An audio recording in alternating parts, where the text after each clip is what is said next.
Nutrición en enfermería. Bien. De manera general, hay que tomar en consideración y recordar que principalmente la OMS nos define la nutrición como la ingestión de los alimentos relacionados con las necesidades dietéticas de un organismo. Como hemos revisado a través del curso, hemos visto que hay diferentes elementos que se relacionan propiamente con la nutrición. Uno de estos es el gasto energético del individuo.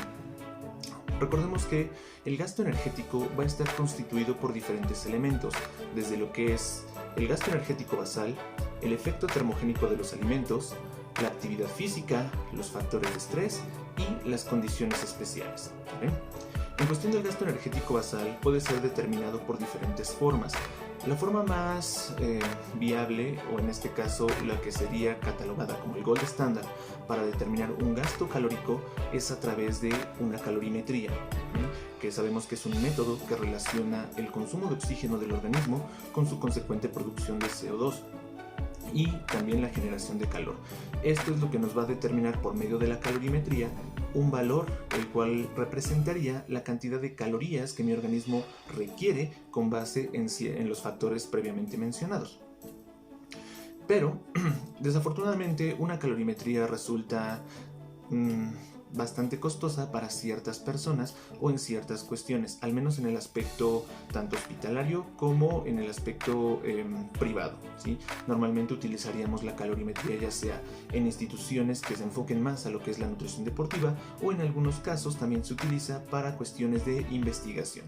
Pero una de las formas más sencillas para poder obtener un gasto energético sería por medio de las fórmulas predictivas, que tenemos diferentes. Así como lo hemos revisado, podemos hablar, por ejemplo, de las fórmulas de Harris-Benedict, de las fórmulas de la OMS, las fórmulas de Valencia, la fórmula de Mifflin, etc. Las fórmulas se pueden aplicar dependiendo de las condiciones de los pacientes, ¿sí? Si es para calcular un requerimiento en general, si es para calcular un requerimiento en una persona con obesidad, en una persona, por ejemplo, con requerimientos específicos, por ejemplo, con relación a ventilación mecánica, etc. El efecto termogénico de los alimentos, recordemos que es la energía que mi organismo necesita para poder utilizar, o más bien para poder realizar los procesos de digestión y de absorción. Casi siempre corresponde al 10% de nuestro gasto energético basal, de acuerdo a la bibliografía. Hablando específicamente de los factores de actividad física, dependerá mucho del tipo de actividad física que se esté realizando. Obviamente hay formas un poquito más específicas, como por ejemplo a partir de los cálculos de METS, pero en ciertas condiciones también tenemos tablas de referencias que me indican los factores de actividad física. Respecto a los factores de estrés, de igual manera va a depender mucho del tipo de patología del que se esté hablando, ¿va? Algunas patologías requieren un mayor gasto de energía porque entrarían en la clasificación de padecimientos catabólicos o hasta hipercatabólicos, mientras que las condiciones especiales hacen referencia a las calorías adicionales que tengo que agregar en este gasto energético por cuestiones de embarazo y cuestiones de lactancia, ¿vale? Bueno, continuando con esto, sabemos que tenemos diferentes tipos de nutrimentos que participan en la relación con el estado de nutrición. Hablamos de los macronutrimentos y de los micronutrimentos, ¿va? En cuestión de los macronutrimentos, podríamos considerar que tenemos los hidratos de carbono, los lípidos y las proteínas. Recordemos que los hidratos de carbono aproximadamente, y esto de manera generalizada, me estarían aportando un total de 4 kilocalorías por gramo.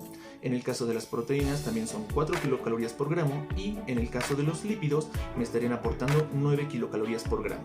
En algunas ocasiones podemos tomar en consideración también el aporte de alcohol dependiendo del tipo de paciente, pero no hay que olvidar que este me va a aportar 7 kilocalorías por gramo de alcohol. Aquí tenemos que realizar la conversión de mililitros a gramos. En cuestión de los micronutrimentos, los podemos dividir tanto en vitaminas como en minerales, los que también se pueden denominar como nutrimentos inorgánicos. Recordemos que las vitaminas se van a clasificar en dos. las hidrosolubles y las liposolubles.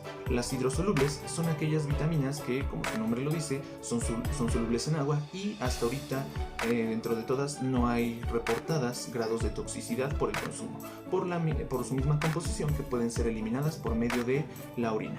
A diferencia de las vitaminas liposolubles, que serían la vitamina A, la vitamina D, la vitamina K y la vitamina E. En caso de estas vitaminas, sí existe evidencia que reporta ciertos grados de toxicidad por una hipervitaminosis, por lo cual hay que tener especial atención en este sentido de no tratar de exceder las dosis diarias recomendadas de acuerdo a las directrices que nos marcan los organismos de salud. En cuestión de los planes de alimentación, tendríamos dos tipos de dietas, o podríamos clasificarlo de esta manera. Hablaríamos de únicamente dietas saludables, que consideraríamos como un solo régimen alimenticio, y esto para mantener un estilo de vida saludable. Así como también podríamos hablar de las dietas terapéuticas. En las dietas terapéuticas sabemos que serían el enfoque que esta alimentación va a tener para poder prevenir o, en su defecto, tratar ciertos padecimientos, ¿sí? Como obesidad, diabetes, hipertensión, enfermedad renal, etc., ¿sí? Aún así, tenemos una gran variedad de regímenes alimenticios que pueden ser enfocados dependiendo de la patología. También consideremos que tenemos dietas para deportistas, las cuales van a ser específicas dependiendo del tipo de deporte, ¿sí? No es lo mismo el deportista que utiliza, por ejemplo, una dieta para halterofilia a una dieta que sería específica, por ejemplo, para un maratonista, ¿sí? La composición tanto de hidratos de carbono, lípidos, proteínas, las calorías, así como el requerimiento de ciertos oligoelementos, micronutrientes, también serían importantes, ¿sí? Sin olvidar también la cuestión de la hidratación. Ahora, en relación con esto, y como lo hemos revisado, existen diferentes tipos de alimentación dependiendo de la etapa de la vida que nos encontremos. Empezando por el primer año de vida, sabemos que está recomendada, y de acuerdo también a las directrices que nos da la Organización Mundial de la Salud, primeramente la lactancia materna exclusiva. Y hago énfasis en esta parte porque como personales de salud necesitamos hacer hincapié en que las personas prefieran la utilización de la lactancia materna exclusiva durante al menos los primeros 6 meses de vida, ¿sí? Y tenemos que también hacer conciencia sobre la población de que eviten utilizar algún otro tipo de alimento o probaditas o suplementos que pueden ser recomendadas por personas que no precisamente se encuentran dentro del área de la salud o que desafortunadamente salen dentro de lo que sería el campo de la ética.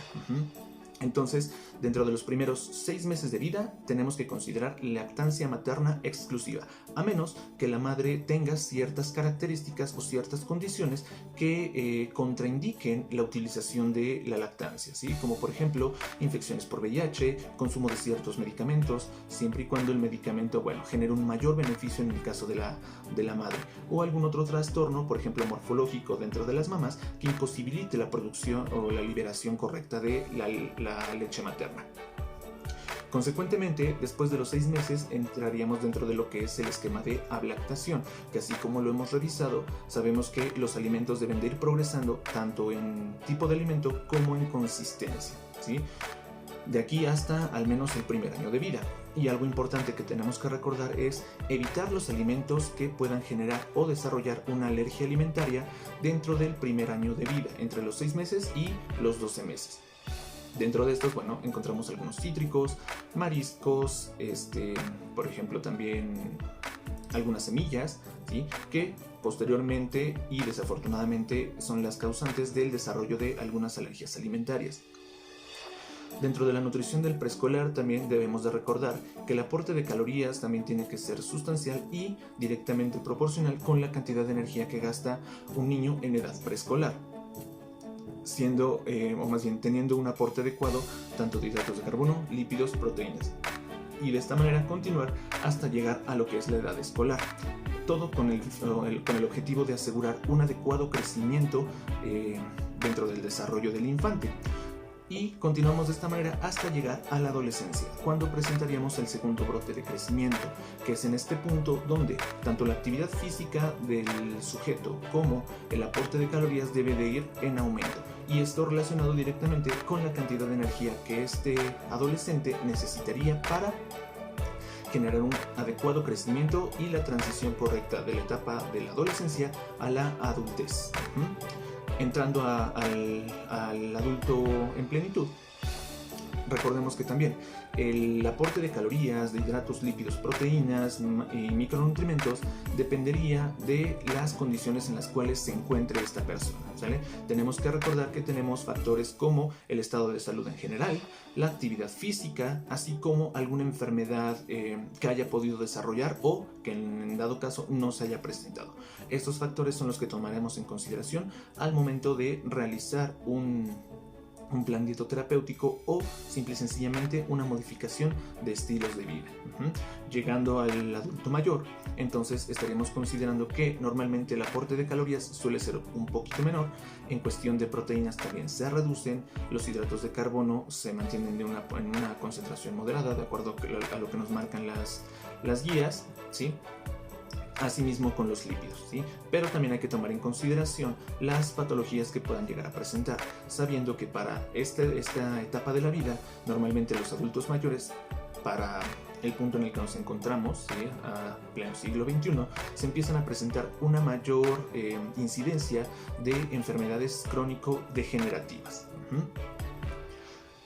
Y todo esto lo podemos lograr mediante una adecuada evaluación del estado de nutrición, que recordemos que en este sentido necesitamos considerar aspectos antropométricos, aspectos bioquímicos, aspectos clínicos y los aspectos dietéticos.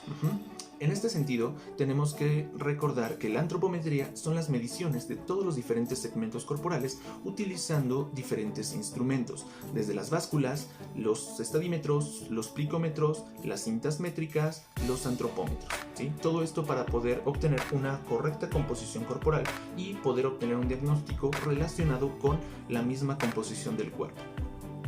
Hablando de los parámetros bioquímicos, tenemos que son los valores que los laboratorios nos pueden arrojar y nos van a dar una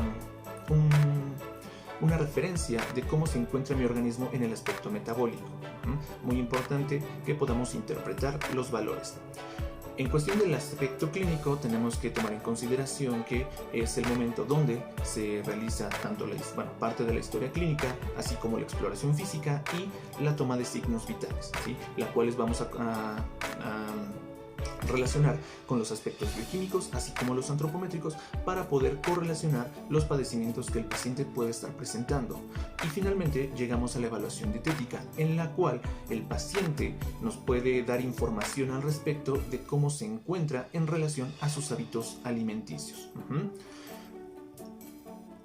Y en cuestiones más complicadas podríamos hablar que tenemos la nutrición o los tratamientos nutricionales especializados, ¿sí?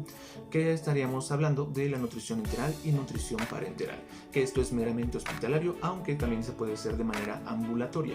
Va a depender mucho de la condición clínica de los pacientes, así como de la estabilidad de sus padecimientos crónicos.